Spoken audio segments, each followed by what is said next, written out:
સ્વાગત છે।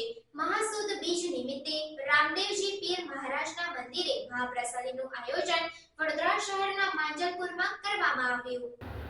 વડોદરા શહેરના માંજલપુર વિસ્તારમાં રામદેવજી પીર મહારાજના મહાસુદ બીજ નિમિત્તે મહાપ્રસાદી તથા ભંડારાનું આયોજન કરવામાં આવ્યું। આ ભંડારા પ્રસંગે માંજલપુરના ભાવિક ભક્તો મોટી સંખ્યામાં ઉપસ્થિત રહ્યા અને ભોજન તથા મહાપ્રસાદીનો લાભ લીધો।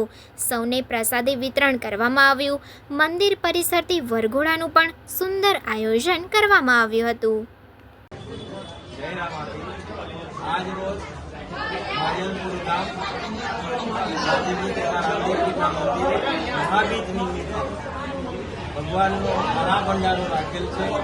माजलपुर गामना समस्त विस्तार समस्त आजूबाजूना विस्तार भाविक भक्तों सरकार थी आज बहुत मोटा महाभंडारों आयोजन है। तो खरेखर आवुं आयोजन माजलपुरना गाम तथा तेना वडीलो एना कार्यकर्ताओने अभिनंदन पाठवे छे अने आवा कार्यो आ गामनी धरती पर थाय एवा कायमने माटे एना वडीलो प्रयत्न करता होय छे। आ गाम तथा वडोदरा शहेरनी सुधाकारी माटे आवा कार्यो वडोदरा शहेरने आवनारी विद्यावती अने सारी पद्धति आपे एवा આજનો અવસર છે। આ અવસરે સર્વે ભાવિક ભક્તોને માજલપુર ગામ તરફથી આનો લાભ લેવા અમે આમંત્રણ આપીએ છીએ। જય રામાપીર, જય રામાપીર।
સમાચારોની ઝડપી અપડેટ માટે હમણાં જ સત્ય સ્વરાજ ન્યૂઝ ચેનલને લાઇક, શેર અને સબસ્ક્રાઇબ કરો।